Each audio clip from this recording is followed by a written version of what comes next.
아침의 시작을 알리는 글로벌 주식 라이브 월스트리트 모닝 브리핑 9월 20일 비가 내리는 수요일 방송 시작하겠습니다. 여러분 안녕하세요. 여도은입니다. 나이가 한 30대 중반 이후 제 또래부터 이제 윗세대 분들은 비 오는 날에는 빨간 장미 요거 생각나시죠? 이 노래도 있고, 저 어렸을 때는 뭐 이렇게 연인들 사이에서도 비 오면은 빨간 장미 이렇게 한 송이 내밀면서 그런 좀 로맨틱한 게 있었는데, 여러분 혹시라도 마음을 표현하고 싶으신 분들은 요거 핑계 삼아서 또 요새 꽃값도 비싸더라고요. 뭐 한 다발 이런 것보다는 그 마음이 중요한 거니까 장미 한 송이 이렇게 건네시면서 오늘 비 오는 수요일이라서 사랑하는 사람한테 마음을 표현할 수 있는 날이래. 뭐 이런 거 한번 해보시면 어떨까 싶습니다.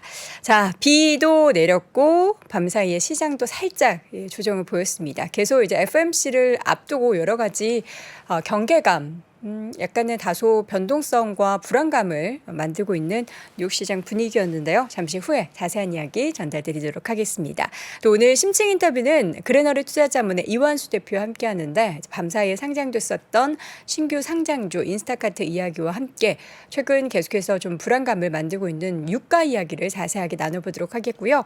월가 소식은 미국 주식에 미치다 이항영 전문위원과 함께 하도록 하겠습니다. 누나 또래는 40 전후잖아요. 예. 아니, 위아래 10살 아니에요?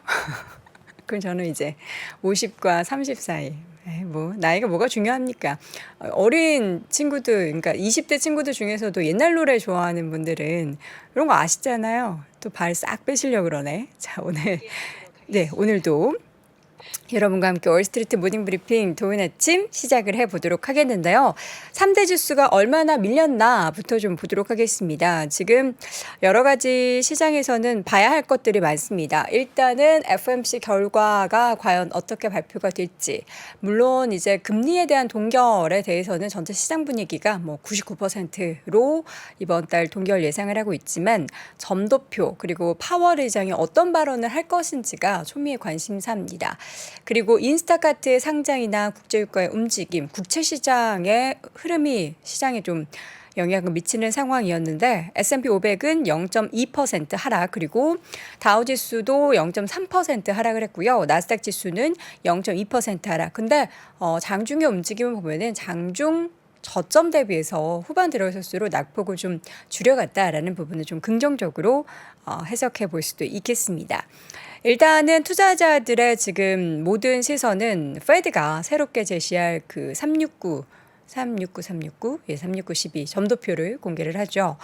또 경제에 대한 전망을 과연 어떻게 할 것인지도 굉장히 기대반 걱정만 하고 있습니다. 이거 소비 관련해서 또 어떻게 얘기할지도 그렇고 노동 관련해서도 그렇고요. 그리고 파월 의장이 또 새벽에 무언가 이야기를 하고 기자회견을 가질 텐데 과연 또 여기에서는 어떤 단어의 변화 또 그 시장에 대한 변화를 이야기할 것인지도 지켜봐야 될 부분 중에 하나가 되겠습니다. 또 올해 이제 9월, 11월, 12월에 세 차례 FOMC 회의가 남아 있고요. 이번 주는 미국의 페드 연준뿐만 아니라 뭐 브라질, 인도네시아, 일본, 노르웨이, 남아프리카 공화국, 스웨덴, 스위스, 대만, 영국 등도 굉장히 많은 나라가 통화정책 결정 회의를 앞두고 있는 상황입니다.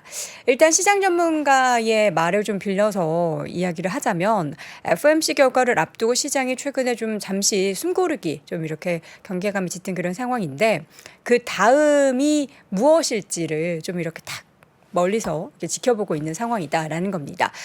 금리 인상 사이클 시작보다 지금 끝에 다가오고 있다라는 것에 대해서는 전체적으로 시장 참여자분들이 모두 인지하고 있는 상황이고요. 그 연준에서 과연 내년을 어떻게 보고 있는지가 가장 중요한 포인트가 될 것이다라고 짚은 상황입니다.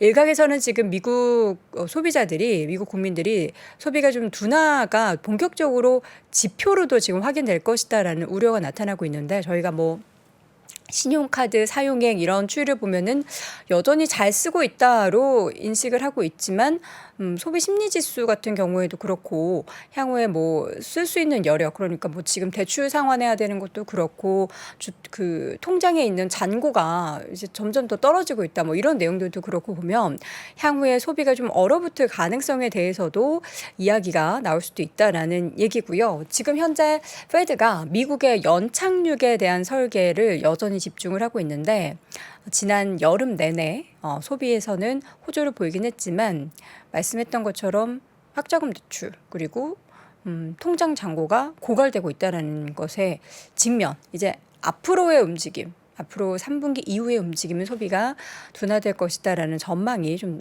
모락모락 나오고 있는데 이 일을 또 시장이 어떻게 받아들일지도 중요한 것 같습니다. 또 함께 공개됐었던 미국의 8월 신규 주택 착공 건수가 높은 주택담보대출 금리 등에 대한 좀 부담감으로 인해서 3년여 만에 최저 수준을 기록했다고 합니다. 8월 착공 건수는 전월 대비해서 11.3% 줄어들면서 128만 3천 채를 기록을 했는데요. 시장 예상치를 대폭 하회하는 데다가 2020년 6월 이후에 가장 낮은 수준인 것으로 기록이 됐습니다. 그리고 지난주부터 계속해서 전해졌었던 전미 자동차 노조 UAW 자동차 제조사 빅3의 동시 파업도 경제 상황에 좀 악영향을 미칠 수 있다라는 분석도 나오고 있는데요. 지금 협상이 뭔가 진전이 없을 경우 점점 더 그 지역도 그렇고 그 규모도 그렇고 파업이 더 확대될 것이다라는 것이 시장의 우려 중에 하나입니다. 유가도 이제 밤 사이에는 살짝 조정을 받았습니다. 4분기 공급 부족 우려로 장 초반에는 상승을 하다가 이후에는 하락 반전을 하는 모습이었는데요. WTI 기준으로 0.3%대 좀 하락을 했고요. 그래도 여전히 91달러 선 위에서 거래를 마쳤는데 단기간 이제 급등한 데 따른 차익 실현 매물도 좀 출회가 됐다라는 것이 하락의 소폭 하락의 배경이 됐습니다. 여기에 대해서 쉐브론의 마이크 워스 최고 경영자 CEO의 발언을 보면요. 원유 가격이 배럴당 100달러에 이를 것이다라고 쉐브론 대표는 전망을 하고 있는 상황입니다. 원유가 이렇게 오르면 당연히 인플레이션 관련해서 걱정을 하고 우리의 또 차량을 항상 운행하시는 저 같은 경우에는 이제 하루 거의 100km 운전을 하는데 굉장히 또 부담이 되는 상황입니다. 자, 유가 오름세 가운데 국채금리 같은 경우에도 빠르게 좀 올라가고 있는 상황인데요. 지금 10년물도 다시 3.36이면 너무 좋겠죠. 4.36까지 치솟았고요. 2년물 같은 경우에도 5.1을 넘어서는 모습을 보이면서 2006년 7월 이후에 가장 높은 수준을 기록을 했습니다. 자, 이건데 두 가지 섹터를 제외한 전체 S&P 500 내 11개 섹터 중에 9개 업종이 하락을 했는데요. 헬스케어 통신주 많이 좀 소폭 올렸습니다. 맵을 함께 보도록 하죠. 자, 핀비즈 맵을 보겠습니다. 일부 빅테크 종목들도 좀 주가에 혼조가 나타났죠. 마이크로소프트, 구글, 그리고 아마존 주가는 하락을 했는데 반해서 어제 반등을 했었던 애플의 주가는 0.6% 상승을 이어갔고요. 메타도 0.8% 강세 그리고 종목별로는 마이크로소프트 옆에 있는 어도비는 계속해서 좀 반등을 하고 있는 상황이고 오라클도 좀 올랐습니다. 반도체주 쪽에서도 혼조가 좀 나타났는데요. 엔비디아 주가는 1%대 하락, 인텔은 4%대까지 주가가 밀렸고요. 퀄컴은 1.8%까지 주가가 밀렸습니다. 이 가운데 테슬라가 전일 좀 크게 하락했죠. 투자 의견에 대해서 좀 부정적인 부분이 주가 하락에 영향을 미쳤는데 0.4% 상승을 했고요. 포드 GM의 주가는 뭐 자동차 노조 파워업 소식 여파를 약간은 비껴난 움직임으로 주가가 각각 포드는 1.78%, GM은 1.8% 넘는 강세를 보였습니다. 밤사이에 가장 좀 이슈가 됐었던 거 디즈니였는데요. 3%대 하락을 보였습니다.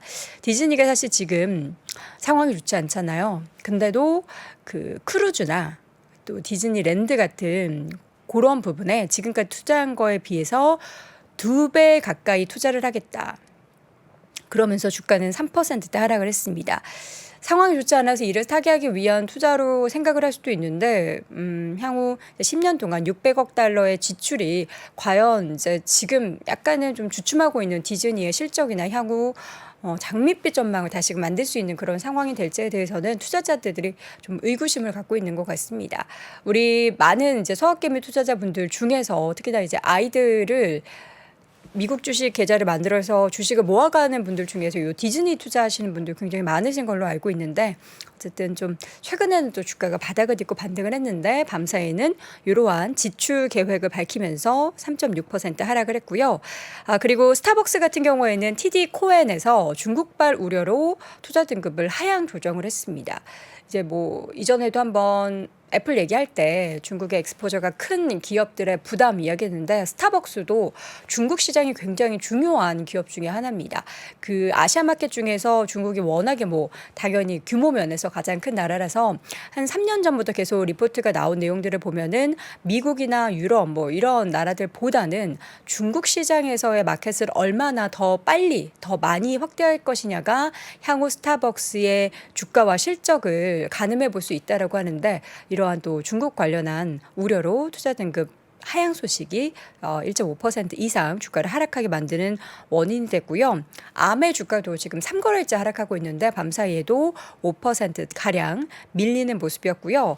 그 인스타카트, 뭐 어제 제가 미국판 마켓컬리라고 일컫는다고 하는데 또 살짝은 다르다고 하죠. 자체 상품이 아니고 어쨌든 배송을, 식료품 배송을 전문적으로 하고 있는 인스타카트도 상장을 했습니다. 공모가 대비 12% 넘는 수준에서 마쳤는데요. 초반보다는 약간 상승폭이 둔화가 되기는 했지만 그래도 12% 정도의 상승은 무난했다라는 평가를 받고 있습니다. 그리고 지금 인스타카트에 이어서 이제 오늘 밤에는 클라비오라는 종목이 상장을 할 예정인데요. 이 기업의 또 IPO 결과도 내일 이 시간 함께 전달을 해드리도록 하겠습니다. 자, 전반적인 시장 분위기 쭉 확인을 했는데요. 크루즈 관련한 종목들도 조금 올랐던 부분 함께 또 더불어서 말씀을 드리도록 하겠고요. 지금 투자회사 트루이스트에서 크루즈 회사 중에서 카니발에 대한 투자 의견을 매도해서 유지로 상향 조정을 했고, 로열 캐리비안 크루즈에 대해서도 유지해서 매수로 투자 의견을 각각 상향 조정을 했고, 로켓랩 요거 계열주인데 혹시 투자하고 계신 분들 계신가요? 로켓 발사에 또 실패를 했다라고 합니다. 이 소식과 함께 주가는 7%대 밀렸다. 개별 종목들에 대한 소식 추가적으로 안내해 드리겠습니다. 자, 이렇게 해서 뉴욕 증시 전반적인 분위기 전달을 해드렸고요. 잠시 후 이어지는 심층 인터뷰에서는 그레너리 투자자문 이완수 대표와 함께 다시 돌아오겠습니다. 네, 월스트리트 모닝 브리핑 함께하고 있는 시각 6시 이제 43분 넘어가고 있고요. 37살이신데도 요거 비 오는 수요일에 빨간 장미를 이거 처음 듣는다는 분도 계시네요. 뭐 노래에 대한 취향이 다를 수 있으니까. 근데 또 우리 사이먼 군님은 또 이 노래 가사까지 이렇게 써주시면서 함께 또 이야기를 해주셨습니다. 빨간 장미파의 장미 누나, 뭐 그런 파도 있었나 봐요. 다양한 재미난 이야기를 해주시는데 오늘은 아재 개그 하시면 안 돼요. 하셔도 되는데 시장 얘기 조금 더 집중해서 들으셔야죠. 자, 이번에는 그레너리 투자자문 이완수 대표와 함께합니다. 대표님 어서 오세요. 네, 안녕하십니까. 네, 반갑습니다. 자, 인스타카트의 상장 그리고 오늘 국제유가의 움직임에 대해서 쭉 이야기를 해주실 텐데, 지금 글로벌 시장 특히 미국 시장 관련해서는 어떤 이슈가 가장 중요하다고 보세요? 사실 뭐 오늘 같은 경우 이제 미국 시장에서 이제 FOMC 이제 회의가 시작됐는데 사실 기대치는 없어요. 다들 네. 이제 뭐 동결 쪽으로 생각을 하는 것 같고 이제 그거보다 이제 11월 1일 날 또 이제 FOMC 회의가 있거든요. 네. 이때가 이제 과연 추가 그 기준금리를 인상할 수 있을지. 왜냐하면 이제 ECB 같은 경우 유럽 중앙은행 같은 경우에 지난주에 이미 이제 기준금리를 또 25bp를 또 올렸어요. 올려갖고 4.5%까지 지금 올린 상태거든요.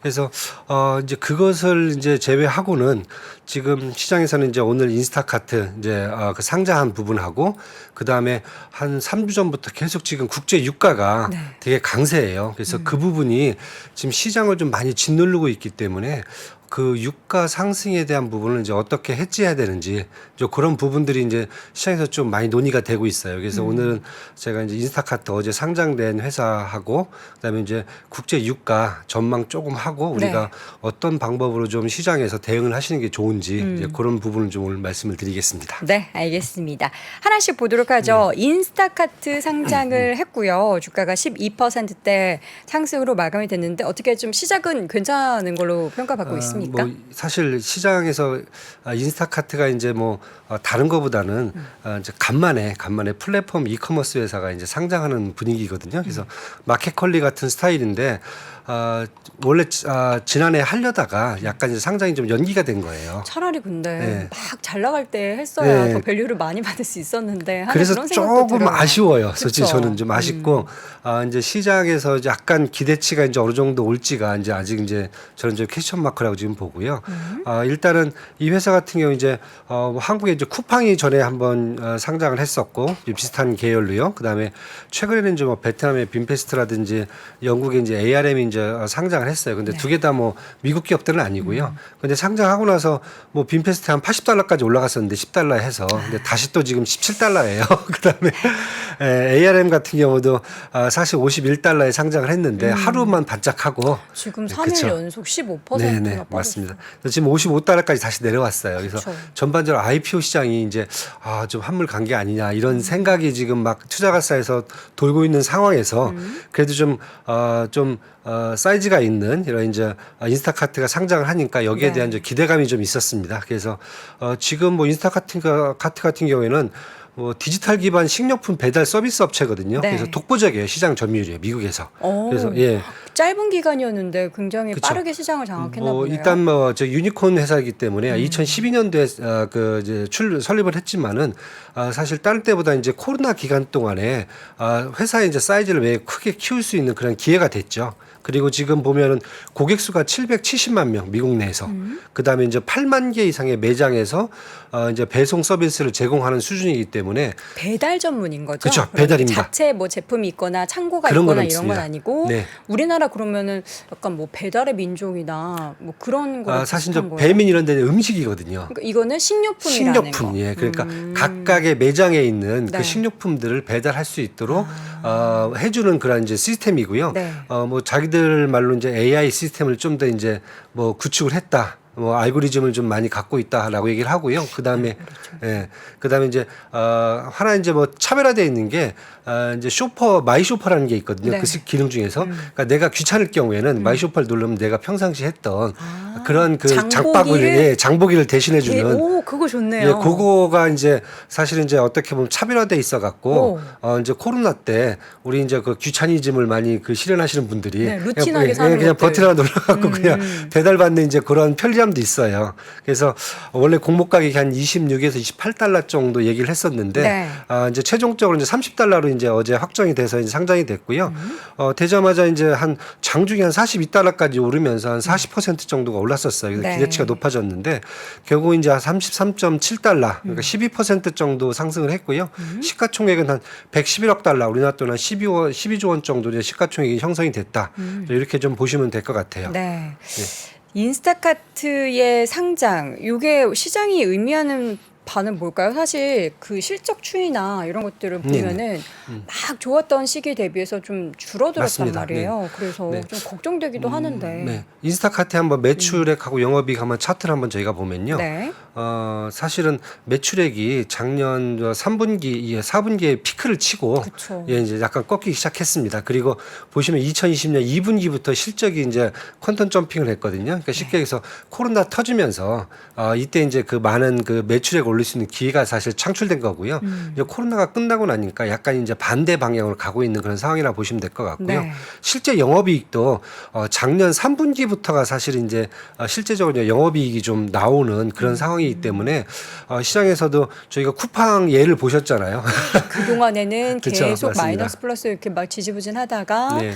작년 3분기부터 탁 돌아섰군요. 그렇죠. 이때가 이제 규모의 경제하고 이제 고객도 확보가 되고 이제 마진율이 좀 나오는. 그러니까 마진율이 한 지금 16%쪽 영업이익이 한 16%까지 끌어올렸어요. 지금은요. 근데 이것도 지금 2분기부터는 또 꺾여요. 네. 그러니까 지금 이제 시장이 생각하는 것은 일단 기대감은 좋으나 이 회사가 갖고 있는 앞으로의 이제 전망치를 본다면 일단 코로나가 끝났다는 부분, 그렇죠? 그리고 이제 시장 점유율을 이제 추가적으로 올리기 이제 힘든 상황이다. 그리고 이러한 이제 식료품 배달업체들이 결국은 이제 음식 배달업체 지금 대표적인 회사가 이제 뭐 미국에서 이제 고퍼프라든지 우버도 있고요, 고퍼프도 있고 고퍼프. 고퍼프. 예, 여기는 이제 술하고 소비재 같은 술하고 음식을 또 같이 배달해줘요. 여기는요. 술이 배달. 예, 알코올 배달해줘요. 여기가 되게 특이한 컨셉을 갖고 가요. 왜냐하면 미국 같은 경우는 이제 이 알코올 매장들이 따로 있잖아요. 네. 이 같이 식료품 매장하고 잘 섞이지가 않고 네. 또 이렇게 따로 떨어져 있기 때문에 그걸 또 대신을 해주고 있어요. 얘들 같은 경우. 그다음에 음식 같이. 그다음에 도어대시 같은 경우가 이제 음식 전문이죠. 여기 이제 온라인 음식 배달 중에서 이제 뭐 미국 점유율 1위를 하고 있는데 결론적으로 본다면은 지금 인스타 같은 경우는 또 이런 회사들하고 또 경쟁을 해야 되거든요. 약간 분야는 틀리지만은 그래서 지금 얘기되는 것은 일단은 상장은 그래도 이제 무난히 이제 끝났지만은 중요한 것은 이제 앞으로가 문제다. 이게 이제 매출을 이제 더 추가적으로 끌어올리고 영업 네. 이익을 흑자를 더 지속화시킬 수 있는 게 아마 3분기 저희가 실적을 봐야 되지 않겠느냐. 이제 이런 얘기가 나오고 있어 갖고 일단은 지금 상장가가 한 $30인데 시장에서 일단 $30 이제 내외로 한 당분간은 좀 한번 지켜볼 것 같고요. 그다음에 이제 3분기 실적이 발표되는 이제 10월 달 넘어서 네. 그때 이제 본격적으로 주가 반영이 되지 않겠느냐. 이렇게 지금 보고 있습니다. 그래서 아니, 근데 전 궁금한 게 왜 이름이 인스타카트? 저는 처음에 인스타그램이랑 뭐 관련 있는 줄 알았는데. 전혀 상관없고 그쵸? 저도 찾다 보니까 아무런 관련이 없어요. 왜 인스타라고 했을까? 예, 카트까지는 이해가 가겠는데 티커도 카트잖아요. 예, 인스타까지는 제가 모르겠어요. 저도. 다들 이제 오해할 수 있단 말이에요. 이게 네, 뭐 맞습니다. 메타랑 연관이 있나? 인스타그램과 저도 연관이 인스타그램에 있나? 투자를 한 회사인가 그러니까요. 그랬는데 아무리 찾아봐도 그런 건 없습니다. 어. 예. 2012년에 그냥 스타트업으로 시작된 그런 플랫폼 회사라고 보시면 될 것 네. 같아요. 네. 지금 보니까 네. 금액이 네. 미국 치고는 굉장히 괜찮다는 생각이 드는 게 네. 여기 보니까 $35 이상 주문 시 배달 수수료가 $3.99부터 시작. 네, 뭐 1시간 이내에 배달해주고 클럽 네. 스토어에 배달해주고 네. 뭐 다양하게 수수료 정책도 $35 미만인 경우에도 뭐 얼마 책정하고 네. 그런 거 보니까 사실 미국은 차가 있어야지 마트에 맞아요. 가서 뭐 네, 장 보고 맞습니다. 네. 그래야 되잖아요. 그런 나라에서 이렇게 배송 대행을 해주는 거는 좋은 사업 구조이기는 한데 어쨌든 비용이 많이 들죠. 비용도 많이 들고 네. 경쟁사도 있고 네. 지금 매출이 살짝 꺾이고 영업이익도 어쨌든 플러스 났다가 네, 조금 그쵸. 꺾인다라는 것은 네. 약간은 조금 경계해야 되는 경계를 부분이 좀 있네요. 하고 3분기 실적도 한번 체크를 네. 하셔야 되는 그런 타임이라고 지금 보여집니다. 알겠습니다. 첫 번째로 밤사이에 상장한 인스타카트에 대해서 확인을 해봤고요. 자, 국제 유가 얘기로 좀 넘어가 보도록 하겠습니다. 밤사이는 살짝 눌리긴 했는데 네. 뭐 보니까 쉐브론 CEO도 $100 갈 거라고 얘기를 네. 하고 있고요. 네. 좀 우려가 되고 있어요. 네, 지금 다들 이제 $100를 다들 원하는 것 같은 느낌인데, 예, 저희가 보기에는 네. 한 $90 선이 적절하지 않을까. $90이 우리 소비자 입장에서요? 아니면 투자자 입장에서요? 아니면 제가 봤을 때는 투자하시기도 그렇고 지금 상황을 본다면은 $100까지 가기는 조금 좀 약간 무리가 있어 보인다. 이제 저희들 이제 그렇게 보고 있고요. 네. 사실은 이제 지금 문제는 이제 그거보다는 유가가 상승이 되니까 이제 인플레이션이 사실 재상승이 올라와 버렸어요. 네. 가장 큰 게 그거거든요. 그래서 뭐 8월 CPI가 미국 같은 경우가 이제 3.7%로 확대가 돼 버렸고요. 물론 이제 PPI도 지금 1.6%까지 올라와 버렸어요. 이러다 보니까 여기에 따라서 그 고금리가 계속 유지가 되고 네. 고금리 유지되니까 또 달러 강세가 이어지는 거죠. 그러니까 지금 삼고 현상이 결국 유가 상승에 따른 현상으로 나오는데 그럼 이제 다들 시장에서 생각하는 게 미국 같은 경우는 사실 이제 원유 수출 국가이기 때문에 사실 뭐 산업적인 측면보다는 이제 연준의 이제 기준금리 특히 이제 그 통화긴축의 이제 장기화 우려가 이제 같이 겹쳐지는 부분이거든요. 그래서 유가를 지금 얼마까지 지금 전망을 하느냐 그리고 이게 언제까지 지속될 건가 요거에 대한 지금 시장의 전망치가 앞으로 이제 미국 주식 시장에서 어느 정도 그 시장의 압박으로 다가올 수 있다. 저희들이 이렇게 좀 보고 있고요. 그래서 이제 많이 좀 한번 차트를 한번 좀 보시면은 이제 WTI 현물 가격이 보시면 연초부터 사실은 $66에서 한 $83 박스권이었어요. 이것 때문에 인플레이션이 좀 안정화가 됐거든요. 네. 그런데 지금 8월 달 넘어서부터는 보시면은 지금 이제 $80를 넘어서 이제 $90로 접근해가는 그러니까 기존의 박스권을 이제 탈피해서 나가는 방식이거든요. 근데 이게 기존에는 이제 공급 문제만 계속 얘기가 됐었는데 이번에는 공급은 계속 축소되고 수요는 더 늘어가는 이제 그런 모습 두 개가 그러니까 불균형이 더 강해지는 모습으로 가면서 지금 이제 9월 달부터는 이제 90달러로 올라왔다라고 네. 보시면 될 것 같고요. 자, 간단하게 제가 뭐 한번 공급하고 수요 측면에서 보신다면은 공급이 사실 가장 문제죠. 이건 뭐 러시아의 그 천연가스 파이프라인인데 아, 저 검은색 선이요? 예, 맞습니다. 이게 천연가스 파이프 이게 2022년도예요. 이때까지만 해도 사실 이제 전쟁 전이죠. 그때만 해도 러시아 이제 EU가 이제 유럽 지역이 전체 수입 중에서 러시아로부터 석유의 29%, 천연가스의 43%, 그다음에 석유 제품이 한 50%를 공급받고 있었어요. 러시아로부터. 네. 근데 2022년 11월부터 사실 EU가 러시아의 원유 수입을 이제 금지를 시켜버렸어요. 그러다 보니까 어떻게 되냐면 유럽 내 공급망이 다 붕괴가 돼버린 거죠. 그렇죠. 예. 그러면 공급망이 붕괴가 되면 사실 이제 다음 차트 보시면 이게 일일 원유 생산량이거든요. 2022년도, 2023년도 보면은 빨간색으로 마이너스 나온 데가 있어요. 그러니까 우리가 생각하면 그러면 EU가 이제 공급망이 붕괴가 되면은 당연히 오펙 국가들이 생산량을 늘려서 이걸 보충해 주면 된다고 생각을 하거든요. 근데 두 번째는 문제가 뭐냐면은 공급에서 오펙 국가가 이거에 대한 반기를 들어버린 거죠. 예, 그러다 보니까 올해 2023년 같은 경우는 벌써 마이너스 2.45% 정도 생산량이 감축이 된다고 보시면 될 것 같아요. 네. 거기에다가 러시아가 이제 같이 동조가 된 거죠. 그래서 러시아도 지금 감축이 되는 상황이고요. 이걸 지금 미국이 그다음에 라틴 아메리카가 지금 다 갖다 메꾸고 있는 상황이에요. 그러니까 공급 라인이 붕괴가 되다 보니까 공급이 사실 EU 지역에서 너무 감소가 되니까 이 문제가 지금 가장 커진 거죠. 그래서 지금 보시면은 이제 2022년 작년 10월에 오펙 플러스 회원국이 200만 배럴 일일 감산 합의를 했고요. 그다음에 이제 올해 같은 경우 사우디가 100만 배럴을 자발적 감산했어요. 나만 더 하겠다. 그다음에 9월 달에 러시아가 수출에 대해서 30만 배럴을 또 감축을 해버렸어요. 그러니까 이런 상황으로 지금 공급이 시스템이 지금 붕괴되어 있는 상황이라고 보시면 될 것 같아요. 이렇게 공급의 시스템이 붕괴된 상황에서 수요가 스물스물 올라올 수밖에 없는 여건을 그렇죠. 맞습니다. 가지니까 당연히 국제유가가 올라가는데 이 외에도 뭐 이렇게 다양한 시장의 음모론도 있어요. 이제 아람코 상장하니까 네, 네. 그 밸류 때문에 네.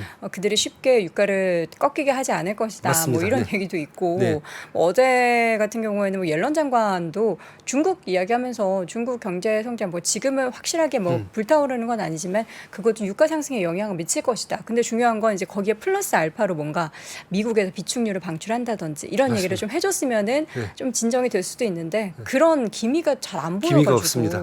그게 왜냐하면 이제 수요 측면에서 보면은 차트 하나 이제 이게 재밌는 차트인데 네. 미국의 주간 원유 재고량이에요. 이거 딱 보시면 2022년 딱 2월 달에 그 이제 러시아 우크라이나 전쟁이 딱 터지고 나서 미국의 이제 원유 주간 재고량이 전에는 거의 10억 배럴을 했는데 지금 딱 보시면 8억 배럴 수준으로 하향 조정이 돼 버렸어요. 그리고 이제 조금 늘리려고 했는데 2023년 9월 달 끝에 보시면 더 밑으로 내려가 버렸어요. 네. 주간적으로. 그러니까 쉽게 얘기해서 미국 같은 경우 자기들도 써야 되고 그다음에 지금 유럽에도 공급을 해줘야 돼요. 그러다 보니까 러시아 파이프라인을 못 쓰다 보니까 사실 이제 유조선이라든지 아니면 LNG선이 필요하거든요. 그래서 결국 이제 한국에 이제 우리 조선주들이 이제 우리는 LNG를 많이 수주받았고 중국 애들은 유조선을 많이 받았고 네. 뭐 이런 상황까지 가는 상황이에요. 그러니까 미국도 지금 보면은 3분, 1분기, 2분기 경제 성장률이 많이 올라오면서 상대적으로 지금 골디락스 경제를 얘기하다 보니까 주간 원유 재고량이 더 떨어지는 상황이에요. 그러니까 비축률을 방출한다는 말을 할 수가 없어요. 지금 이런 네. 상황이다 보니까. 그래서 수요 측면에서 보면 여기도 와 있고 그다음에 중국 좀 한번 보시면은 국가별 이게 총 에너지 소비량인데 작년인데 보통 중국이 한 전 세계 에너지 소비량의 25%를 써요. 근데 올해 같은 경우에 여기다가 70만 메가톤즈가 더 미국 중국 경제 한 4% 이상만 성장해도 한 70만 메가톤즈의 에너지가 더 필요한 걸로 얘기가 나오고 있어요. 이 정도가 된다 그러면 사실은 중국이라든지 인도도 보시면 되게 지금 소비량이 지금 많이 올라와요. 있죠. 예. 그래서 이 두 국가만 합쳐도 사실 지금 공급량을 초과할 정도로 지금 나오고 있거든요. 그러니까 미국이 섣불리 지금 뭐 비축료 얘기할 수 있는 상황도 아니고 네. 그렇다고 중국이 뭐 자기들 소비를 줄이겠다고 얘기할 상황도 아니고 그러니까 이러다 보니까 아마 최소한 이런 것들이 이제 반영이 돼서 현재 이제 유가가 지금 90달러까지 와 있는데 이 상황이 저희들은 한 연말까지는 좀 갈 것 같고요. 근데 100달러까지 가기 쉽지 않은 게 뭐 아까 말씀하신 이제 그런 부분도 있지만은 일단은 달러가 강세로 가버리니까 원유에 대한 수요가 일단은 감소할 겁니다. 첫 번째. 번째가 가장 큰 게요. 두 번째가 이제 중국이 생각만큼 지금 안 나오고 있기 때문에 네. 성장률이 한 3% 밑으로 떨어진다라고 했을 경우에는 수요량이 좀 더 줄어들 수 있겠고요. 세 번째가 이제 이란 문제죠. 네. 지금 잘 아시다시피 전에는 미국하고 사우디의 그 원유 동맹이 있는데 일단 사우디가 러시아 쪽으로 감축 동맹으로 붙어버리면서 그쵸. 지금 이제 미국하고 이란이 이제 생산 동맹으로 지금 바뀌었거든요. 네. 그래서 이번에 이제 그 포로 교환도 하고 그다음에 이제 한국에 이제 묶여있던 자금도 이제 이란 은행이 자금 이제 한국에 이제 묶여있던 자금도 이제 다 해제해주고 네. 이렇게 되면서 이란이 지금 전 세계 지금 4위 정도의 매장량을 갖고 있거든요. 그런데 이란이 지금 생산량을 좀 늘릴 수 있게 미국이 제재를 좀 완화까지 해주겠다. 이런 부분이 있어갖고 만약에 이란이 조금 더 이제 원유 생산량을 좀 증가시키면은 그렇게 됐을 경우에 조금 더 이제 추가 상승폭은 좀 완화되지 않겠느냐. 예, 이렇게 지금 보고 있습니다. 그래서 음모론까지 뭐 얘기를 하시는데 미국도 이제 그냥 대응책을 자기 갖고 있는 비축료를 푸는 게 아니라 지금 이란이라든지 아니면 이제 남미 쪽에 브라질 이런 쪽을 조금 더 저희가 푸시를 하고 있는 모습을 봐갖고는 그렇게 $100까지 가기는 조금 쉽진 않다. 근데 대신에 브렌트유는 한 $100까지는 갈 수 있을 것 같아요. 항상 브렌트유는 브렌트유 이미 정도. 뭐 $95 예, $95니까 $100 갈 수 있을 것 같은데. 금방 가겠죠. 예, WTI는 이제 한 요 정도쯤에서 저희가 이제 아마 이제 완화되지 않겠느냐, 좀 상승폭이 둔화되지 않겠느냐, 좀 이렇게 보여지고 있습니다. 그래야죠. 왜냐하면 사실 유가가 이렇게 올라가는 건 인플레이션 부분, 뭐 미국의 경기에 대한 좀 부담감, 여기 또 주식시장에도 사실 안 좋은 여건인 맞습니다. 거잖아요. 하루빨리 좀 유가가 진정이 됐으면 좋겠는데 아무래도 연말까지는 계속해서 이 좀 고유가 상황은 지속될 수밖에 없는 여건이다라고 말씀을 해주셨습니다. 그럼 이제 투자자분들 입장에서 투자의 관점에서 유가 상승에 좀 대응을 하거나 해지를 할 수 있는 방법이 있을까요? 아, 네. 예. 사실 보면은 에너지 업종 같은 경우에는 네. S&P 지수하고 항상 반대로 가요. 상관계가 마이너스 한 0.6 정도가 나오더라고요. 항상 보면요. 그러니까 그만큼 에너지 같은 경우에 이제 미국 주식시장에 미친 영향이 이제 네거티브하게 미친다는 거죠. 그렇다고 보면 이제 지금같이 유가가 계속 강세를 보일 수 있다. 연말까지. 그럴 경우에는 사실 에너지 업종에 대한 최소한의 이제 해지는 걸고 가야 되는 게 이제 맞다라고 저희는 보여지고 있고요. 네. 저 차트를 한번 지금 보시면은 연초 이후에 지금 이제 누적 수익률이에요. 그래서 이제 검은색이 이제 WTI 현물 가격이고요. 그다음에 이제 초록색이 이제 코덱스 WTI 원유 선물로 이제 가격을 이제 해지하는 그런 상품인데 거의 똑같이 움직여요. 그러니까 롤오버 코스트가 별로 이렇게 큰 차이가 지금 없는 상황이거든요. 네. 그래서 가격을 그냥 해지할 경우에는 저희들이 봤을 때는 아마 코덱스 뭐 WTI 원유 선물 ETF를 갖고 이제 편안하게 이제 해지를 하면 된다. 이제 이렇게 지금 보여지고요. 그렇지 않고 지금 약간 주황색 정도를 보시면은 이것은 이제 아이쉐어즈의 글로벌 에너지 ETF거든요. 그러니까 미국에 있는 S&P하고 이제 나스닥에 있는 에너지 관련 업종들의 주식들을 이제 그러니까 대부분 이제 차지하고 있거든요. 네. 요 ETF예요. 근데 보시면은 한 8월 달 이후에 얘는 약간 틀려요. 지금 움직임이. 확실히 못 올랐어요. 그러네요. 예. 그래서 많은 분들이 이건 왜 올랐지? 뭐가 문제가 있는 거야? 왜냐하면은 에너지 업종하고 주식하고 보통 에너지 유가하고는 한 0.8 정도 상관관계가 나오거든요.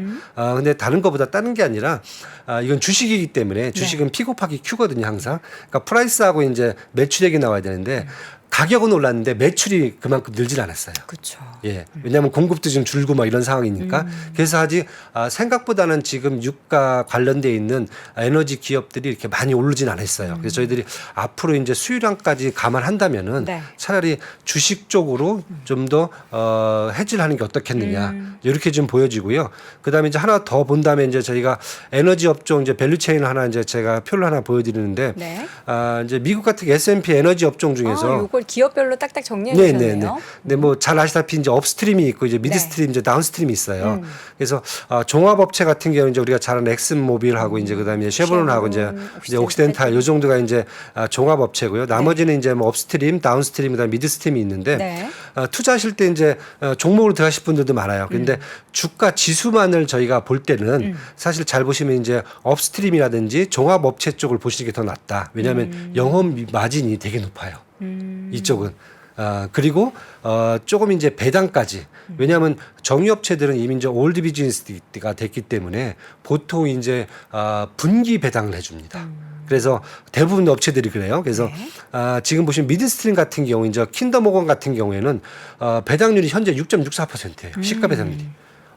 그리고 나머지 이제 뭐 윌리엄스라든지 원오케이 같은 경우도 거의 6%대 달하는 배당을 보이고 있거든요. 그래서 연말로 지금 갈수록 또 배당 매력도가 있다라고 보신다면은 사실 원유 해지를 유가 해지를 차라리 이런 배당으로 해지할 수 있는 방법도 있다. 그래서 종목을 보실 때는 네. 그냥 저희들이 봤을 때는 종합업체라든지 업스트림은 가격적으로 그다음에 배당 쪽으로 이제 미드스트림 쪽에 이런 업체들을 한번 보면서 배당 쪽으로 해지를 좀 해보시면은 저희들 봤을 때는 조금 더 좀 편안한 그런 이제 해지 전략이 되지 않겠느냐 이렇게 좀 보고 있습니다. 네. 지금. 이 자료 신의 자료실에 올라오나요, PD님? PD님 신의 자료실에 이 자료 올라오죠? 대답을 안 해주시네. 올라온다라는 문문 아래 요거 자료를 만약에 이제 에너지 관련해서 사실 가격을 우리가 에너지 유가가 뭐 얼마큼 올라가서 내가 이 유가 관련한 ETF를 예전에 한번 유가 관련한 ETF 크게 난리 난 적이 많이 있었죠. 난리 난 적이 있어가지고 네. 저는 사실 무언가 가격을 예측하는 특히나 이제 이런 상품 가격을 예측하는 거는 굉장히 조심스럽거든요. 그렇죠. 네, 맞습니다. 차라리 그러니까 관련한 기업에 네. 투자를 하는 게 더 좋겠고 관련해서 이제 배당 관련해서는 조금 더 매력적인 것은 미드스트림 쪽 기업이다라는 것을 이야기해 주셔서 허락하시면 올릴 수 있대요. 이 자료를 허락하시겠습니까? 큰 문제 우리 없습니다. 대표님께서 허락해 주셨습니다. 이 큰 자료 문제 없습니다. 네, 네. 여러분들 올려줄 테니까 기업들 내용들 한번 이렇게 표로 딱 정리해 두었으니까 관심 있는 분들 체크해 보시면 뭐 좋을 것 HT색에 같습니다. 저장해 놓으시고 항상 네. 보시면 되는 거니까. 아주 좋은 자료인 것 같아서 이렇게 네. 정리해 본 적은 없었거든요. 사실 네, 네. 그 정유사 관련해가지고 네. 저희가 항상 에너지 기업 소개만 해드렸지 네. 자세하게 설명해 드린 적이 없어가지고 네. 여기 뭐 옥시덴탈 같은 경우는 사실 또 워런 버핏. 버핏 워낙 좋아하시는 이제 그쵸, 종목인데 그쵸. 배당률은 좀 많이 떨어졌어요. 사실은. 그러게 여기서 저는 그걸 보면서 버피돈께서 저거를 가만히 가지고 계실 수가 없을 것 같은데 이미 배당이 한번 저렇게 4월, 5월 달에 떨어졌으면. 팔았다가 작년에 이제 팔았다가 네. 올해 다시 또 사셨어요. 아. 근데 이제 종합업체 중에서는 사실 옥시덴탈이 조금 가벼워요. 움직임이 가볍기 때문에 이제 그걸 또 좋아하실 수도 있고, 예. 그리고 이제 지금 이제 영업이익률은 되게 높은데 상대적으로 이제 배당률이 좀 낮고요. 그 다음에 여기 보시면 이제 이거 같은 게 이제 그 PR이 네. 상대적으로 조금 높아요. 이제 그런 상태라 뭐 생각이 따로 있으시겠지만 제가 봤을 때는 아마 영업 마진을 좀 보고 들어가신 마진을? 예, 그게 아닐까라는 생각이 좀 들어요. 네. 저 같은 경우는요. 알겠습니다. 자, 이렇게 해서 오늘 유가의 상승 그리고 향후 전망 관련한 투자에 대한 이야기까지 쭉 나눠봤고요. 오늘의 시간 그레너리 투자자문 이완수 대표와 함께했습니다. 대표님 고맙습니다. 네, 감사합니다. 네. 외환위기 오는 거 아니에요? 금융위기 오는 거 아니에요? 이런 질문들을 좀 굉장히 많이 받았었습니다. 탐욕이 되게 강했을 때 위험자산으로서의 극단적인 쏠림이 나타나고 공포감이 극에 달했을 때 안전자산으로서의 극단적인 쏠림이 나타나거든요. 과거의 일이 미래에 똑같이 일어난다 이건 아니지만 그때 당시에 위기 상황에서는 어떤 공통점들이 있었는지를 보면서 우리가 대비를 하는 방법도 고민해 볼 수 있고요. 과거를 제대로 이해하는 순간 위기의 실체가 드러납니다. 오건영의 현실 경제 이야기를 서점에서 만나보세요.